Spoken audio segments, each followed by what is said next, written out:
Hai,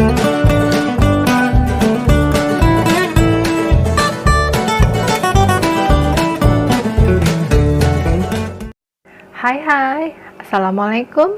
Ketemu lagi kita dengan topik yang baru, yaitu tentang present perfect tense.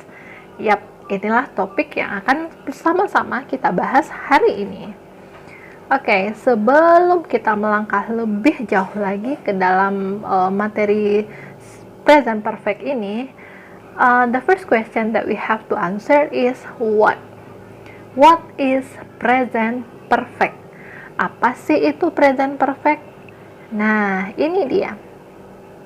Present perfect digunakan untuk menyatakan aktivitas atau kegiatan yang terjadi di masa lampau dan masih berpengaruh hingga sekarang. Oke ya, present perfect itu untuk menyatakan aktivitas. Dia udah terjadi nih di masa lalu, tetapi pengaruhnya itu masih kita rasakan sampai sekarang. Oke, sampai di sini Ananda mungkin masih belum terlalu paham ya. Oke, kita lanjut ke pembahasan berikutnya.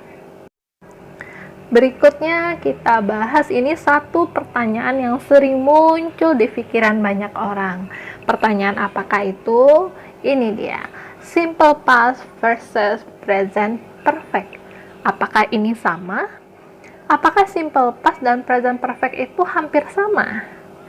Nah, ini yang akan kita temukan jawabannya selanjutnya. Oke, mari sama-sama kita lihat atau kita perhatikan contoh berikut.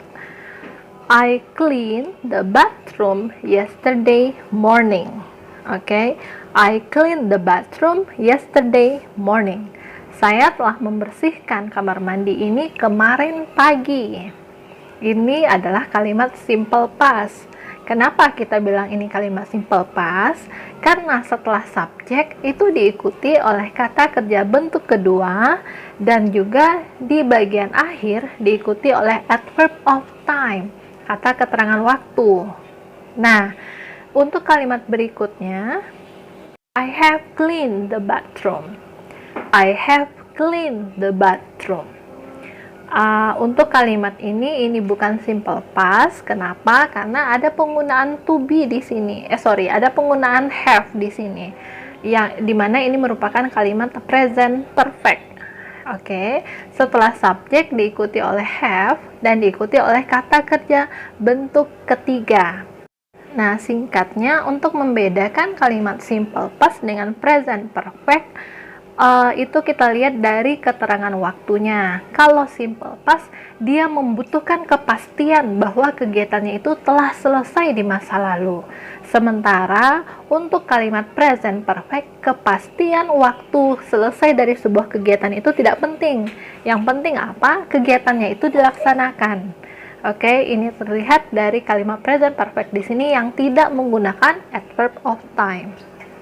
Oke, berikutnya kita lanjut ke dalam pola kalimat atau formula dari kalimat present perfect.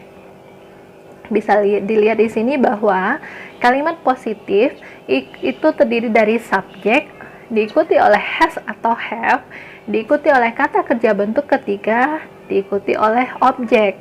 Sementara untuk kalimat negatif, setelah has atau have itu kita tambahkan dengan not.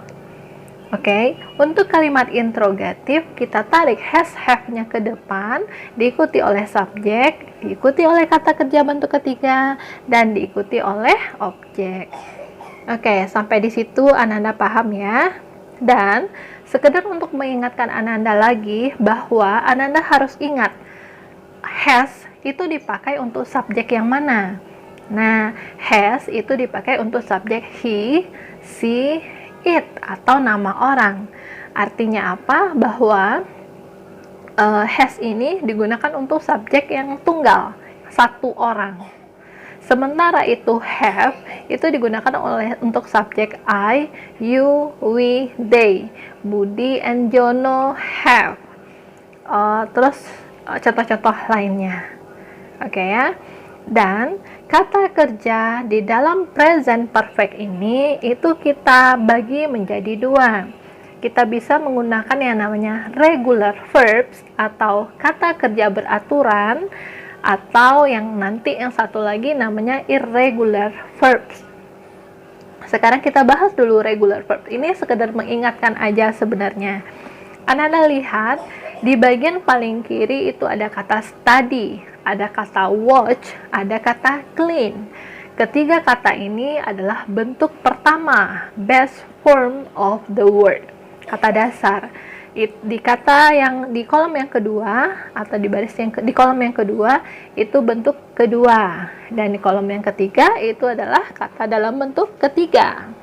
Untuk regular verbs ini, perubahan setiap katanya dari bentuk kedua dan bentuk ketiga itu hanya perlu ditambahkan dengan akhiran ed. Oke, study become studied, and studied untuk kata kerja ketiga, untuk bentuk ketiganya, dan sebagainya. Oke, sekarang kita masuk ke dalam irregular verbs, atau kata kerja tidak beraturan.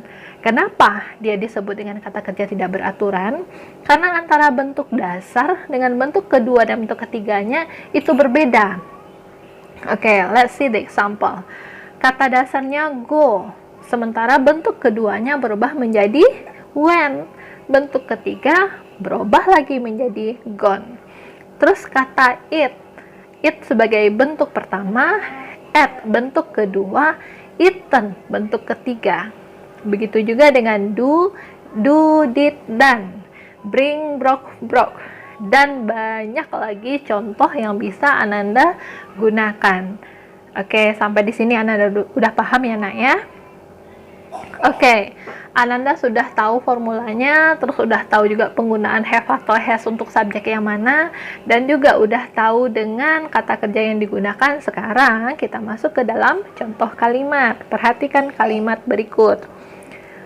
Ini kalimat positif. I have closed the door.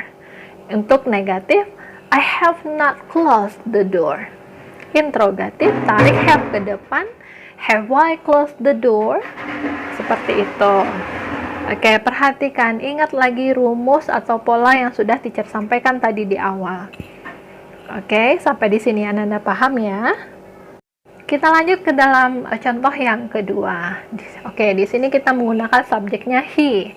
Karena subjeknya he, otomatis kita memakai has. Contoh kalimat positifnya, he has done his homework. Untuk negatif ditambahkan saja kata not sesudah has. He hasn't done his homework.